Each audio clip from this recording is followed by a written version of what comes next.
Critical Role Recap Season 2, Episode 35.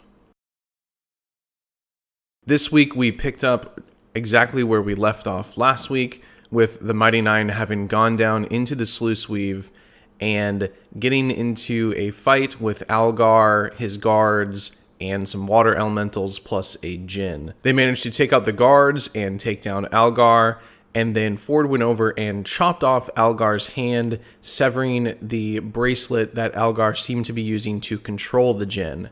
As soon as his hand was severed and the connection was cut from this bracelet, the djinn was in fact freed and came over and basically said, thanks for freeing me, give me that bracelet and I'll be on my way.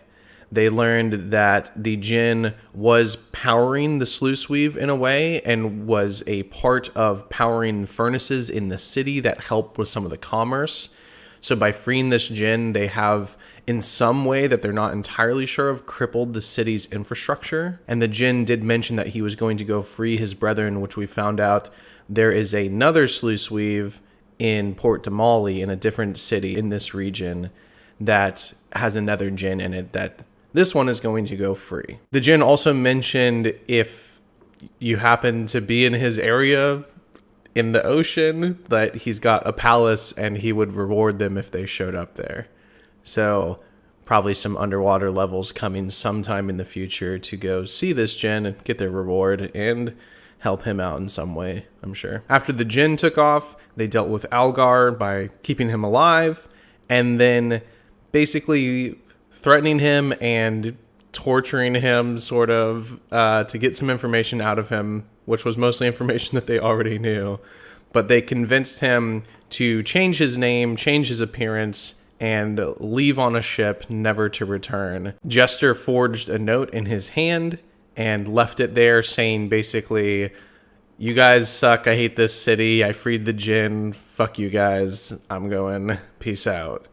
And then they went and saw Algar off on a boat, gave him passage to Marquette, I believe, and sent him on his way with a little bit of money in his pocket and made sure that he left. Is most likely the last that we'll see of Algar, at least for a while. He is down a hand, and apparently it was his dominant hand too. Basically, some people showed up to his workplace. He tried to do his job and defend it, and his entire life was turned completely upside down in the space of an hour. But at the very least, the Ruby of the Sea should no longer be bothered by him. The Mighty Nein then returned to the Ruby of the Sea to tell her the good news. Jester, however, decided to lie and tell her that they went to go talk to Algar, and when they got there, he had already left. So basically, to try and protect her from the truth, for when it gets out that Algar suddenly disappeared, that she believes, the Ruby of the Sea believes that this note is the true story. Like, Algar just kind of up and left. And she's like, oh, well, that's handy. Thank you for going to check in on that. I appreciate it. After a short rest and getting back some of their spell slots, after the fight with the water elementals and eating some food with the Ruby of the Sea, they then left on their way to the docks for this clandestine midnight meeting that they had heard about, where they're still looking for Marius Lapoil. They get there and they do end up finding a Marius, apparently, who is hiding out by the dock, and he pays off a guard to go some other direction. And then a ship is there and some people disembark from the ship. So Mighty Nein decide to try and stealthily see what's going on, but things start to go pretty wrong. They end up being found out. Ford jumps into the water and makes a really loud splash, and Bo attempts to pretend like Caleb is her boyfriend and she's been jilted and she just chucked a ring into the water, and that's what the sound was. The crew disembarking from the ship that were going to meet Marius are not buying it at all. Battle ensues. They end up getting off some really strong crowd control spells that end up completely neutralizing the captain, the main beefiest and strongest member of the opposing side, and they basically just kill him before he gets to do anything at all. So the fight goes really smoothly for them. They're just getting pelted constantly by crossbow-wielding archers from the boat, but they manage to shoot them down and eventually take them all out.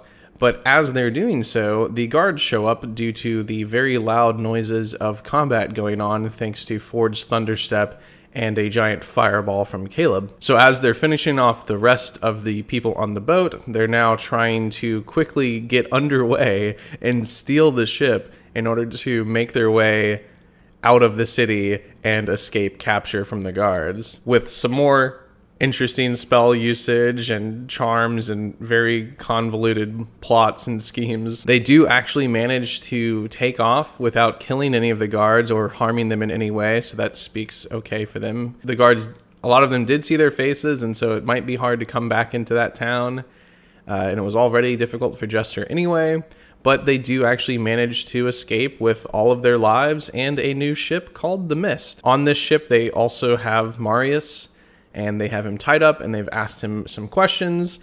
Once again, not really learning too much that they didn't already know, other than the name of the ship and the captain that was looking for the Cloven Gem. So we end the episode with the Mighty Nein all sailing off into the distance on their recently stolen watercraft with no real distinct plan in mind for what they're going to do with the ship or in the future. We also did sadly see our first pet lost.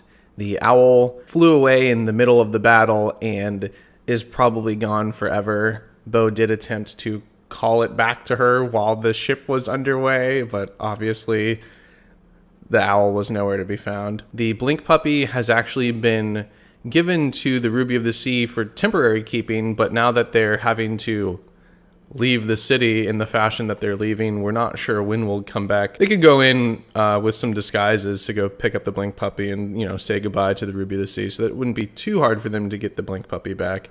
But they might decide that there are other more pressing matters that they need to attend to, especially with the stolen ship that they have, that they stole from some sort of seedy organization that they know nothing about. And then the Weasel is safely in Jester's care still for now. But yeah, that's pretty much it. They're sailing off to somewhere. Luckily, Ford is familiar with ships, and so he is able to guide them and captain their ship for them. Otherwise, they would be completely at a loss because no one besides Ford knows how to operate a ship. They've got a new ship, and we'll see where that takes them next week. So yeah, thanks for watching, and I'll see you next time.